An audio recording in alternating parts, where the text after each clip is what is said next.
Hello दोस्तों, स्वागत है आप सभी लोगों का राजस्थान एकेडमी पर। मैं प्रवीण सिंह आप सभी लोगों के साथ में, जैसा कि आप सभी लोग जानते हैं, लैब असिस्टेंट यानी प्रयोगशाला सहायक के लिए लगातार फिजिक्स एंड केमिस्ट्री की क्लासेस रेगुलर लेकर के आ रहा हूं। आपको बता दूं, अगर आप नए स्टूडेंट हैं दोस्तों, तो केमिस्ट्री के अंदर हमारे जो है इससे पहले केमिकल इक्विलिब्रियम कंप्लीट हो चुका है और पीरियोडिसिटी का ये जो है सेकंड लास्ट लेक्चर है। फिजिक्स के अंदर हमारे 4 टॉपिक्स हो चुके हैं, ऑप्टिक्स हमने स्टार्ट कर दिया है। तो आप लोगों से रिक्वेस्ट की जाती है ज़्यादा से ज़्यादा लोगों तक वीडियो को केवल शेयर करें। इसके अलावा आपसे कुछ भी नहीं मांगा जा रहा। Complete course free of cost YouTube पर करवाया जाएगा। चलिए दोस्तों, पीरियोडिसिटी यानी कि हम पीरियोडिक टेबल के अंदर, आवर्त सारणी के अंदर जो तत्व है उनकी अलग अलग जो प्रॉपर्टीज है, गुण है, उनकी आवृत्तिता के बारे में हम पढ़ रहे थे।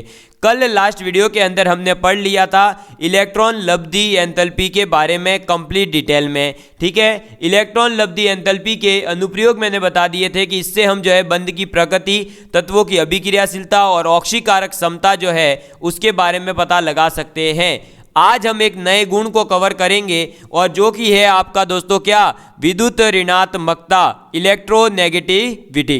ठीक है, चलिए अब विद्युत ऋणात्मकता, इलेक्ट्रोनेगेटिविटी होती क्या है?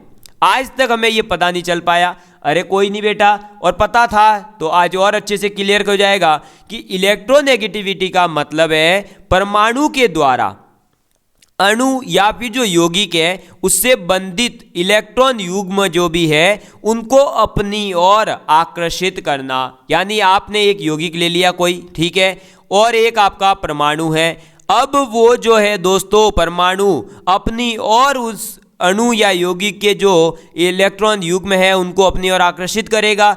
अपनी ओर आकर्षित करने की ये जो प्रवृत्ति है, ये जो प्रकृति है उसकी, ये जो उसका नेचर है कि वो दूसरों को अपनी ओर आकर्षित करे, उसे हम कहते हैं विद्युत ऋणात्मकता। ये कहा था 1931 में पॉलिंग नामक वैज्ञानिक ने। किसने कहा था? पॉलिंग नामक वैज्ञानिक ने कहा था। तो आप लिखेंगे दोस्तों इसके अंदर कि 1939, ये ऐसे ही जस्ट ईयर वगैरह ऐसे लिखवा रहा हूं, ये नहीं पूछेंगे आपसे। 1931 में पॉलिंग के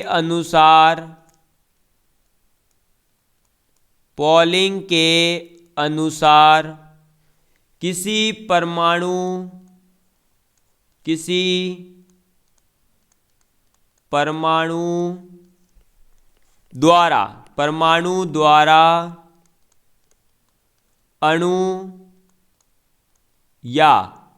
द्वारा अणु या यौगिक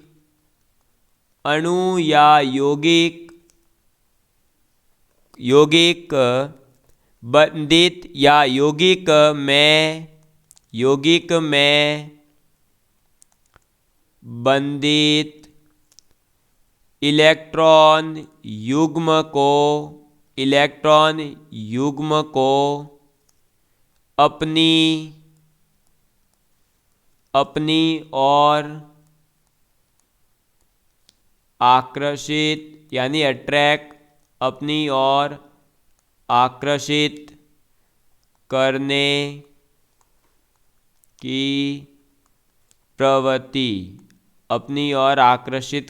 की प्रवृत्ति, को तत्व की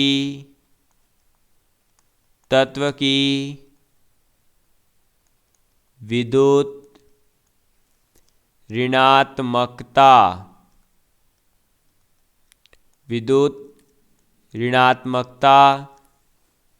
कहते हैं, इलेक्ट्रोनेगेटिविटी कहते हैं। समझ में आ गई बात?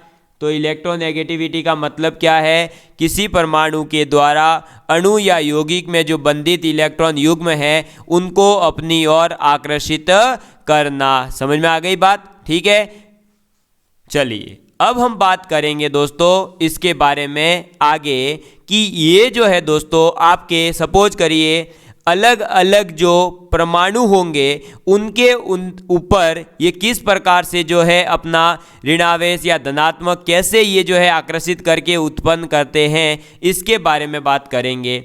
जैसे कि इसका अगर हम एग्जाम्पल लें तो पहले देखिए दोस्तों, एग्जाम्पल में हम 2 प्रकार के अणु जो है उनका एग्जाम्पल लेंगे। आप लोग जानते हैं कि द्विपरमाणविक सजातीय अणु अगर हम Cl2 लेते हैं तो ये क्या बनाएगा हमारा Cl बॉन्ड Cl। अब ये एक दूसरे को जो है अपनी ओर क्या करेंगे दोस्तों, आकर्षित करेंगे।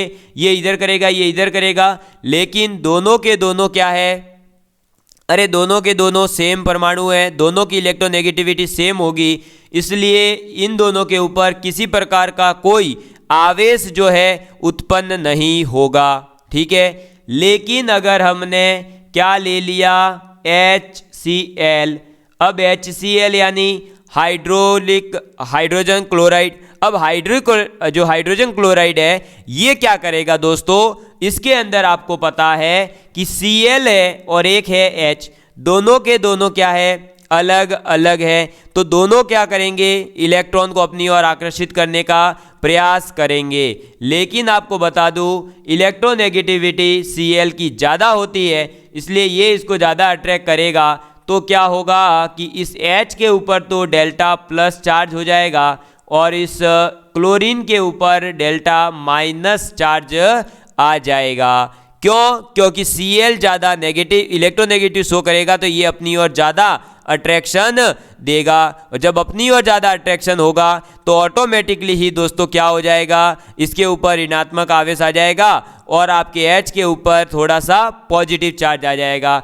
अब ये जब ऐसा हो चुका है तो इनके बंध को, इस बंध का अब जो है नाम हो जाएगा आपके क्या दोस्तों, तो अब नाम हो जाएगा ध्रुवीय सहसंयोजक बंध।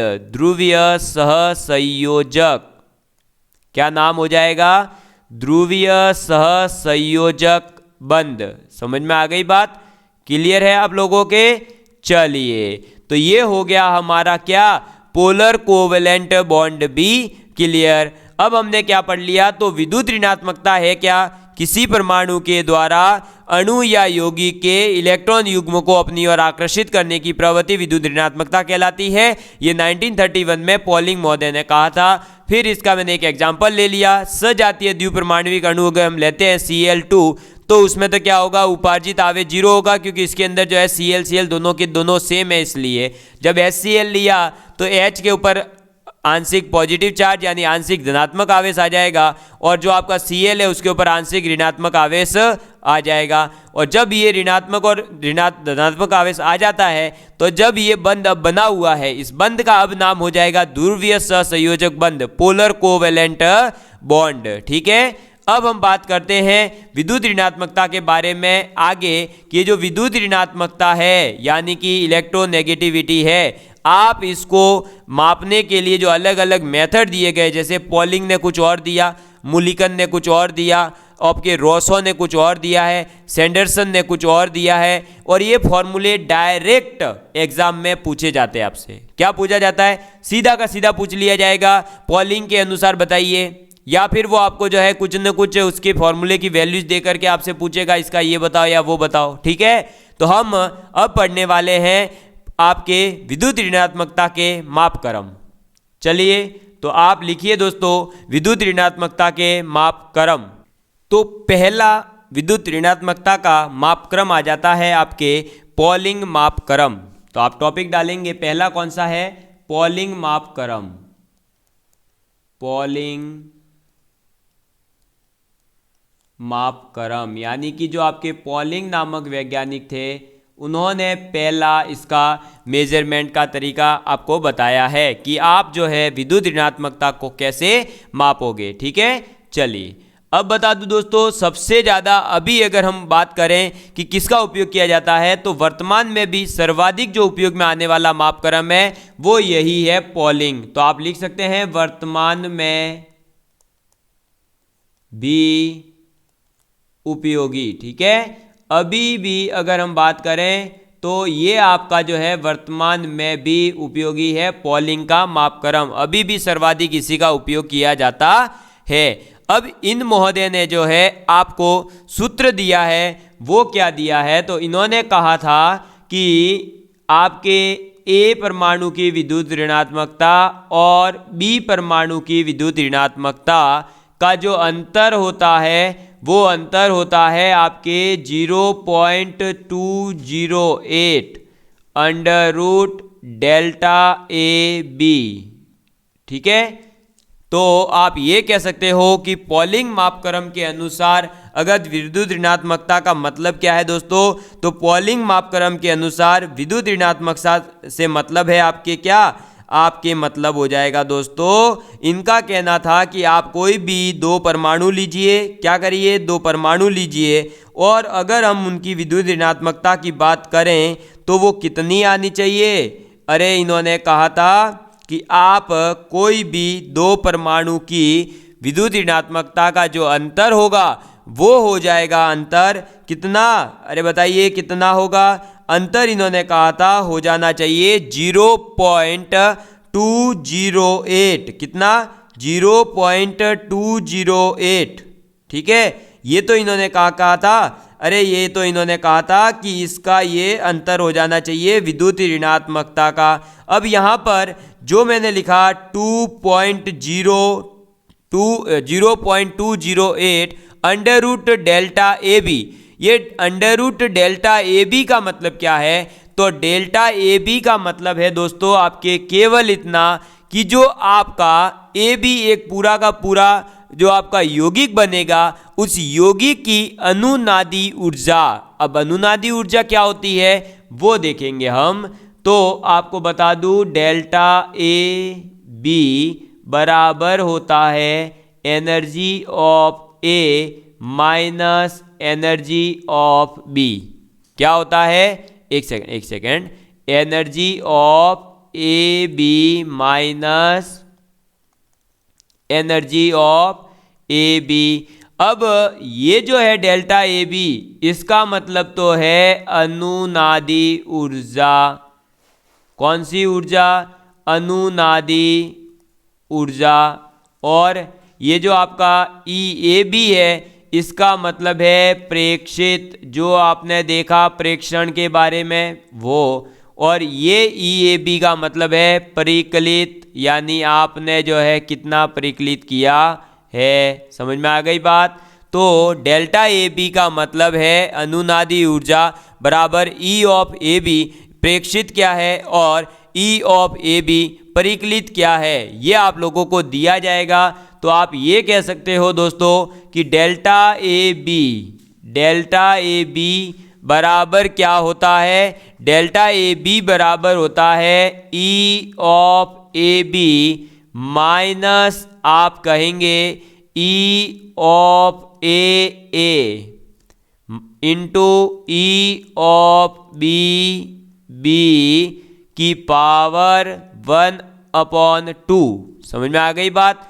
अरे ये ई का मतलब है ऊर्जा, ऊर्जा ए बी बॉन्ड के लिए, फिर ऊर्जा ए के लिए, ऊर्जा बी के लिए, और उसका अंडर रूट जब आप करते हैं तो डेल्टा ए बी निकल जाता है। और जब डेल्टा ए बी आ जाएगा तो आप जो यौगिक है उसके अंदर ए और बी जो दो परमाणु होंगे उनकी विद्युत ऋणात्मकता का अंतर कितना होगा वो आपको पता चल जाएगा। एग्जैक्ट वैल्यू क्या होगी वो हमारे जो है पॉलिंग मापक्रम में पता नहीं चलेगी। समझ में आ गई बात। चलिए अब बढ़ते हैं हम नेक्स्ट। अब आपको यहाँ क्या करना है, केवल फॉर्मूला याद रखना है और कुछ भी नहीं करना है इसके अलावा। ठीक है, केवल फॉर्मूला याद रखना है। ठीक, चलिए तो आपको पॉलिंग मापक्रम याद हो गया। पॉलिंग मापक्रम में आपको केवल क्या याद रखना है कि X A minus X B यानी इलेक्ट्रॉन नेगेटिविटी का डिफरेंस जो है वो किसके इक्वल होगा, 0.208 under root delta A B के। डेल्टा ए बी का मतलब क्या है, E of A B minus E of A B. E A B एक बार लेंगे आप प्रेक्षित, यानी कि आपको जो है दिख क्या रहा है, ऑब्जर्व्ड आपको कितनी हो रही है, और एक आपकी परिकलित यानी कि आप जो वैल्यू परिकलित निकालेंगे आप प्रेक्षण करने के बाद जो निकल कर वैल्यू आएगी वो। ठीक है, और फिर आप डेल्टा ए बी की जो वैल्यू है वो क्या दे सकते हैं, तो डेल्टा ए बी बराबर लिख सकते हैं E of A B minus E A गुणा ई बी बी की पावर 1/2। कितना लिखेंगे, ई ए गुणा ई बी बी की पावर 1/2। ठीक है, समझ में आ गई बात। तो डेल्टा ए बी की वैल्यू ये हो जाएगी, और आपको बता दूं कि EAB आपके जो है कैसे निकलेगा, तो आप क्या करेंगे, EAB अगर आपको निकालना है, क्या निकालना है, EAB, तो आपको कुछ नहीं करना, energy of A bond A plus energy of B bond B कितना है, उसका हाफ कर दीजिए, आपको एनर्जी ऑफ AB निकल करके आ जाएगा। समझ में आ गई बात? ठीक है, अब आगे से मेरे को लग रहा है कोई डाउट नहीं होगा, आप लोगों का क्लियर हो चुका होगा। तो हम अल्टीमेटली अगर हम लिखना चाहें तो XA माइनस XB बराबर अगर हम लिखें तो क्या लिख सकते हैं, 0.208 अंडर रूट में क्या लिखेंगे हम, अंडर रूट में हम क्या लेंगे, अंडर रूट में लिख देंगे E of AB minus under root क्या हो जाएगा, E ऑफ A गुणा E ऑफ B। समझ में आ गई बात? और ये किसके अंदर होगी, इन ये जो आपकी ऊर्जाएं है ना, इनकी बात कर रहा हूं, इन किलो कैलोरी पर मोल। ठीक है, किसमें होगी ये, किलो कैलोरी पर मोल। समझ में आ गई बात? चलिए आगे बढ़ें। चलिए अब हमारा नेक्स्ट जो मापक्रम आता है वो दिया गया नेक्स्ट मापक्रम है, महोदय है हमारे मूलिकन महोदय। कौन से महोदय हैं दोस्तों, अरे कौन से महोदय हैं, मूलिकन महोदय के द्वारा दिया गया है। तो आप लिखेंगे मूलिकन मापक्रम, मूलिकन मापक्रम। ठीक है, तो मूलिकन महोदय के द्वारा क्या दिया गया उसके बारे में बात करें तो मूलिकन महोदय ने कहा कि जो विद्युत ऋणात्मकता है वो विद्युत ऋणात्मकता आयनाइजेशन एंथैल्पी, उस तत्व की आयनाइजेशन एंथैल्पी कितनी है और उसी तत्व की इलेक्ट्रॉन एफिनिटी कहें या इलेक्ट्रोलब्धि एंथैल्पी की बात करें, उन दोनों की योग का आधा जो है वही होता है विद्युत ऋणात्मकता उस तत्व के लिए। तो इन्होंने क्या कहा कि विद्युत ऋणात्मकता यानी इलेक्ट्रोनेगेटिविटी, विद्युत ऋणात्मकता बराबर होता है आपके ionisation energy IE plus electron gain enthalpy delta EGH भी लिख सकते हैं और इलेक्ट्रॉन एफिनिटी भी कहते हैं, तो हम EA भी लिखेंगे। इसका एवरेज जो होता है उसे कहा जाता है इलेक्ट्रोनेगेटिविटी उस तत्व के लिए। समझ में आ गई बात? तो अगर हमें मूलिकन के अकॉर्डिंग विद्युत ऋणात्मकता को शो करना है तो X तो होता ही है, उसके नीचे आप M लगाएंगे तो हमें पता चलेगा कि मूलिकन महोदय के अकॉर्डिंग हमने क्या लिखी है, इलेक्ट्रोनेगेटिविटी लिखी है। अब ये जो हमारे पास में आया है दोस्तों, क्या, अरे ये जो हमारे पास आया ये आएगा आपका आंसर इन इलेक्ट्रॉन वोल्ट के अंदर। किसमें आएगा ये आंसर, तो इलेक्ट्रॉन वोल्ट के अंदर आ जाएगी विद्युत ऋणात्मकता। लेकिन अगर हमें इस इलेक्ट्रॉन वोल्ट को कन्वर्ट करके किलो जूल पर मोल में लानी है तो हम कहेंगे कि XM यानी electronegativity IE ionisation energy plus electron affinity divided by 540 से जब आप डिवाइड करेंगे तो ये किस में आ जाएगी, in kilo joule mole inverse. समझ में आ गई बात? तो ये चीज आपको याद रखनी है कि मूलिकन मापक्रम में विद्युत ऋणात्मकता क्या होती है, आयनाइजेशन एंथैल्पी और इलेक्ट्रॉन लब्धि एंथैल्पी का एवरेज। कब, जब इलेक्ट्रॉन वोल्ट के अंदर निकाल रहे हो। और अगर विद्युत ऋणात्मकता आपके किलो जूल मोल में निकालनी है तो आप करोगे आयनाइजेशन एंथैल्पी प्लस इलेक्ट्रॉन लब्धि एंथैल्पी 540 से डिवाइड। समझ में आ गई बात? अब मैं आपको आपकी मूलिकन मापक्रम और पोलिंग मापक्रम के दोनों में जो रिलेशन है उसको बता देता हूं। तो आप ये लिख सकते हैं कि जो पोलिंग महोदय हैं उसके अकॉर्डिंग विद्युत ऋणात्मकता बराबर होती है विद्युत ऋणात्मकता मूलिकन महोदय के और डिवाइड हो जाएगी आपके किससे, ये 2.8 से। समझ में आ गई बात। या फिर हम ये भी कह सकते हैं कि जो पुलिंग महोदय हैं, पॉलिंग महोदय जो हमारे थे, उनके अकॉर्डिंग अगर हम मूलिकन के अकॉर्डिंग जो हमने बताया, मूलिकन महोदय ने क्या बताया कि किसी भी तत्व की आयनाइजेशन एंथैल्पी और इलेक्ट्रॉन लब्धि एंथैल्पी का एवरेज विद्युत ऋणात्मकता होती है। अब इसी टर्म्स में अगर हम पॉलिंग महोदय के अकॉर्डिंग देखें तो उनके अकॉर्डिंग हो जाएगा पॉलिंग महोदय के बराबर ionization enthalpy plus electron affinity divided by 5.6। समझ में आ गई बात। तो यहां से आपको जो जो याद रखना है वो बता देता हूं। एक तो आपको याद रखना है दोस्तों क्या, अरे एक तो आपको याद रखना है ये फॉर्मूला, फिर आपको याद रखना है ये फॉर्मूला, ये रिलेशन याद रखना है क्योंकि ये रिलेशन पूछा गया है कई बार एग्जाम्स में, और ये चारों के चारों याद रखोगे तो आप बताइए कि मूलिकन महोदय के अनुसार विद्युत ऋणात्मकता बराबर होता है आयनाइजेशन एंथैल्पी प्लस इलेक्ट्रॉन लब्धि एंथैल्पी बट्टे 2 इलेक्ट्रॉन वोल्ट में। विद्युत ऋणात्मकता बराबर आयनाइजेशन एंथैल्पी प्लस इलेक्ट्रॉन लब्धि एंथैल्पी बट्टे 540 किलो जूल पर मोल में। ठीक है। फिर पॉलिंग और मूलिकन में रिलेशन होता है कि पुलिंग महोदय के अनुसार विद्युत ऋणात्मकता बराबर मूलिकन के अकॉर्डिंग विद्युत ऋणात्मकता बट्टे 2.8। ठीक है। पॉलिंग के अकॉर्डिंग विद्युत ऋणात्मकता बराबर होता है आयनाइजेशन एंथैल्पी प्लस इलेक्ट्रॉन लब्धि एंथैल्पी डिवाइडेड बाय 5.6। समझ में आ गई बात। और अगर आपको जो है एक और रिलेशन अगर बताऊं दोस्तों तो आप ये भी कह सकते हो, कौन सा रिलेशन जो मैं यहां लिखने जा रहा हूं। ठीक है। आप ये भी कह सकते हो कि XP यानी कि पॉलिंग महोदय के अनुसार इलेक्ट्रोनेगेटिविटी बराबर होगी 0.336 मल्टीप्लाई इलेक्ट्रोनेगेटिविटी मूलिकन के अकॉर्डिंग -0.615। समझ में आ गई बात।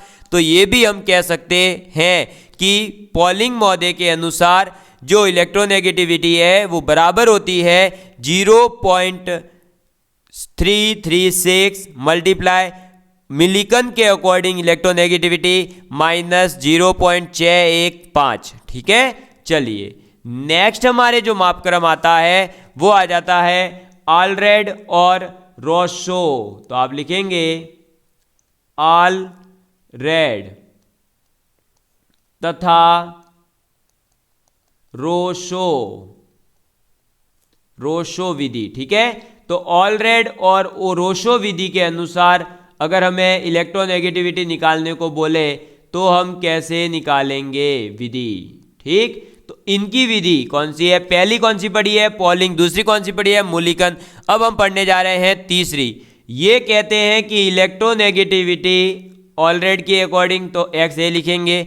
ये कहते हैं कि इलेक्ट्रोनेगेटिविटी होती है 0.744 plus 0.359 Z effective upon R का स्क्वायर। समझ में आ गई बात। यहां पर ये सर क्या लिखवा दिया आपने, ये क्या है सब, अरे ये कुछ नहीं है। देखो आपको बताया था ना कि जेड का मतलब तो क्या होता है, अरे ये जेड का मतलब क्या है, जेड का मतलब है प्रभावी नाभिकीय आवेश। क्या है, प्रभावी नाभिकीय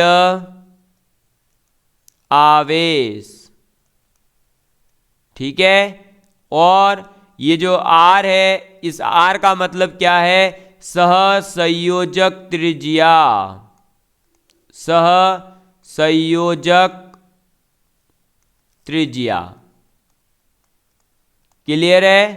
ठीक। तो इलेक्ट्रोनेगेटिविटी इज इक्वल टू हो जाएगा 0.744 plus 0.359 Z effective upon R square. समझ में आ गई बात। जहां पर जेड इफेक्टिव का मतलब है न्यूक्लियर चार्ज या फिर प्रभावी नाभिकीय आवेश, और आपका R का मतलब है आपके क्या दोस्तों, सहसंयोजक त्रिज्या। समझ में आ गई बात? क्लियर है इतना? चलिए अब आपको मैं बताता हूं जो पॉलिंग की इलेक्ट्रोनेगेटिविटी होगी, यानी कि XP बराबर होता है आपके 0.359 और XA, या फिर आप AR भी लिख लो, ठीक है। तो AR यानी कि इलेक्ट्रोनेगेटिविटी अकॉर्डिंग किसके, ऑलरेड और रोसो के विधि के, प्लस हो जाता है 0.744। ये बात आपको याद रखनी है। समझ में आ गई बात? और एक आप और रिलेशन याद रखेंगे, XM यानी कि मूलिकन के अकॉर्डिंग इलेक्ट्रोनेगेटिविटी बराबर होता है कितना, 1.06 मल्टीप्लाई XAR प्लस 2.82। समझ में आ गई बात? तो ये चीज आपको याद रखनी है कि ऑलरेड और रोसो की विधि के अनुसार इलेक्ट्रोनेगेटिविटी कैसे दी जाती है। चलो अब बढ़ते हैं हमारी नेक्स्ट जो मापक्रम है, और हमारा लास्ट ये मापक्रम है वो होता है सैंडरसन मापक्रम या सैंडरसन स्केल। तो आप लिखेंगे सैंडरसन मापक्रम, ठीक है। चलिए अब ये सैंडरसन मापक्रम क्या कहता है? तो सैंडरसन मापक्रम कहता है कि आपके इलेक्ट्रोनेगेटिविटी बराबर हो जाएगा आपके क्या दोस्तों, इलेक्ट्रोनेगेटिविटी बराबर होता है इलेक्ट्रॉन या जो परमाणु का इलेक्ट्रॉन घनत्व है वो बट्टे आपका जो सम इलेक्ट्रॉनिक अकिर्य गैस का इलेक्ट्रॉन घनत्व कितना है, उन दोनों का डिवाइड करेंगे, जो रेशियो आएगा उसे आप कहते हैं सैंडरसन स्केल या सैंडरसन मापक्रम, ठीक है। तो इसका मतलब हम क्या कहेंगे कि SR सैंडरसन मापक्रम बराबर होता है D/DI, ठीक है। जहां पर आपका ये जो D है, इस D का मतलब तो क्या है दोस्तों, परमाणु का, आप लिखेंगे परमाणु का इलेक्ट्रॉन घनत्व, ठीक है। और जो DI है उसका मतलब होता है सम इलेक्ट्रॉनिक, अरे भाई जो परमाणु होगा उसी के समान इलेक्ट्रॉन वाली कौन सी इनर्ट गैस है, तो सम इलेक्ट्रॉनिक अकिर्य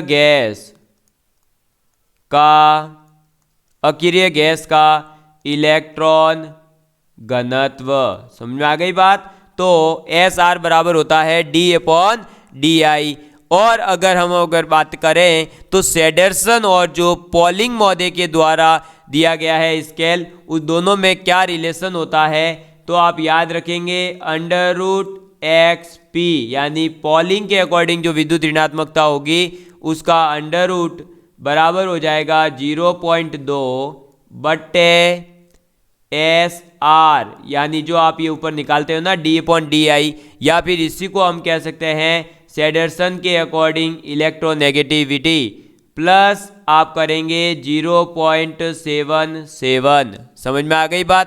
प्लस क्या करेंगे 0.77। तो ये चीज आपको याद रखनी है। समझ में आ गई बात? तो पॉलिंग का सभी के साथ में लगभग रिलेशन है, आपके सैंडरसन के साथ है, आपके मूलिकन के साथ है, आपके ऑलरेड और रोसो के साथ में भी है। तो इनको जो है आपको क्या करना है दोस्तों, याद रखना है, ठीक। और जो विद्युत ऋणात्मकता होती है इसकी कोई इकाई नहीं होती है, विद्युत ऋणात्मकता की किसी प्रकार की कोई इकाई नहीं होती है। इसको मापने के ये 4 अलग अलग स्केल है। पहला है पॉलिंग स्केल, दूसरा है मूलिकन स्केल, तीसरा है ऑलरेड और रोसो स्केल, और फोर्थ है आपका सैंडरसन स्केल। समझ में आ गई बात? क्लियर है आप लोगों के लिए?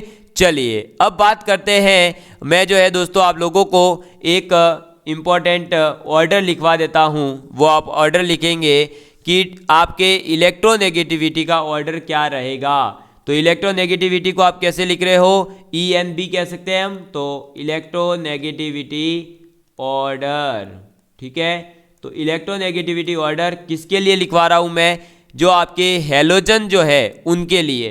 तो हैलोजन के अंदर सबसे ज़्यादा इलेक्ट्रोनेगेटिविटी फ्लोरीन की, फिर क्लोरीन की, फिर आपके ब्रोमीन की और फिर आपके आयोडीन की। ये आपको याद रखना है हैलोजन का इलेक्ट्रोनेगेटिविटी का ऑर्डर। समझ में आ गई बात? क्यों? अभी इसके बारे में आगे आवृत्तिता वगैरह आएगी तब बात करूंगा, लेकिन ये ऑर्डर याद रखना है इसलिए मैंने अभी ही बता दिया है।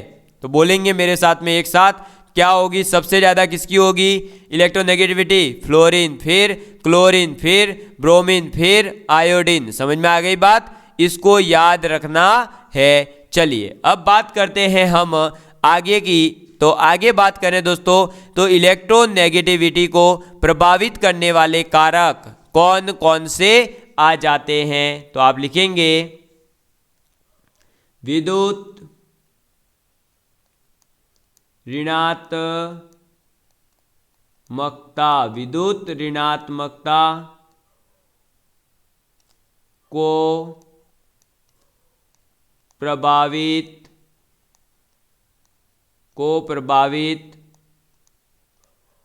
करने वाले कारक। विद्युत ऋणात्मकता को प्रभावित करने वाले कारक कौन से हो जाएंगे? तो पहला कारक आ जाता है आपके प्रभावी नाभिकीय आवेश, जेड इफेक्टिव। ठीक है, तो प्रभावी नाभिकीय आवेश। अब विद्युत ऋणात्मकता को प्रभावित करने वाले जो पहला प्रभावित करने वाला कारक है वो हो जाएगा प्रभावी नाभिकीय आवेश। अब ये प्रभावी नाभिकीय आवेश जो है इसके डायरेक्टली प्रोपोर्शनल होती है क्या? इलेक्ट्रोनेगेटिविटी। यानी कि जैसे जैसे जेड इफेक्टिव का मान बढ़ता जाएगा वैसे वैसे आपके इलेक्ट्रोनेगेटिविटी भी बढ़ती जाएगी। क्यों बढ़ती जाएगी? क्योंकि जैसे जैसे प्रभावी नाभिकीय आवेश बढ़ता है उसके साथ ही इलेक्ट्रॉन युग्म को साझा करने की या उनको आकर्षित करने की जो क्षमता है वो भी बढ़ती जाती है, इसलिए। ठीक है, चलिए दूसरा प्रभावित करने वाला कारक कौन सा है? परमाणुवीय त्रिज्या। कौन सा है? परमाणुवीय त्रिज्या। तो एटॉमिक रेडियाई। तो आप लिखेंगे परमाणुवीय त्रिज्या। एटॉमिक रेडियाई के बारे में बात करेंगे। एटॉमिक रेडियस जो है उसका क्या रिलेशन होता है? तो electronegativity is inversely proportional to atomic radii. यानी कि परमाणुवीय त्रिज्या के व्युत्क्रमानुपाती होती है इलेक्ट्रोनेगेटिविटी। जैसे जैसे परमाणु की त्रिज्या बढ़ेगी वैसे वैसे इलेक्ट्रोनेगेटिविटी घटेगी। इसका मतलब क्या हुआ कि जैसे जैसे आपके इलेक्ट्रॉन और नाभिक के मध्य की दूरी बढ़ती है वैसे वैसे इलेक्ट्रॉन पर नाभिकीय आकर्षण जो है वो कम होगा, और जैसे जैसे नाभिकीय आकर्षण कम होगा इलेक्ट्रोनेगेटिविटी भी घटती जाएगी, इलेक्ट्रोनेगेटिविटी भी कम होती जाती है। समझ में आ गई बात? चलिए नेक्स्ट आपके जो प्रभावित करने वाला कारक है थर्ड, वो आ जाएगा ऑक्सीकरण अवस्था, यानी ऑक्सीडेशन स्टेट कितनी है उससे भी आपकी इलेक्ट्रोनेगेटिविटी प्रभावित होती है। तो ऑक्सीकरण अवस्था के बारे में बात करें तो ऑक्सीकरण अवस्था जो है जैसे जैसे आपके दोस्तों ऑक्सीडेशन स्टेट बढ़ती है वैसे ही आपकी विद्युत ऋणात्मकता का मान भी बढ़ता है। तो मैं शॉर्टकट में लिखूं तो oxidation state is directly proportional to electronegativity. जैसे कि देखिए आप मैग्नीज की अगर लेते हैं तो सबसे ज़्यादा होती है 7, फिर मैग्नीज की आपके जो ऑक्सीडेशन स्टेट आ जाती है वो आ जाती है 4, और फिर आ जाती है आपके कौन सी 2। तो अगर आपको बताऊं दोस्तों तो आपका देखिए इलेक्ट्रोनेगेटिविटी का ऑर्डर जो है वो ये रहेगा, सबसे ज़्यादा +7 वाले की, फिर +4 की, +2 की। इसका मतलब electronegativity is directly proportional to oxidation state. समझ में आ गई बात? क्लियर है इतनी बातें? चलिए दोस्तों अब जो है अगली क्लास में बात करेंगे इसके बारे में। और जो आपको आगे है थोड़ा सा अगर आप पढ़ के आ सकते हैं तो एनसीईआरटी में से जरूर इलेक्ट्रोनेगेटिविटी और इसके आगे के जो भी चैप्टर आपको स्टार्ट करवाना है वो कमेंट भी करना है। साथ ही साथ आपको एनसीईआरटी से थोड़ा बहुत उसको पढ़ना भी है ताकि आपके और अच्छे से कॉन्सेप्ट क्लियर हो जाए और आप लोगों को जो है किसी प्रकार से एग्जाम में सिलेक्शन से कोई रोक नहीं पाए। ठीक है, चलिए दोस्तों, love you all of you, bye bye.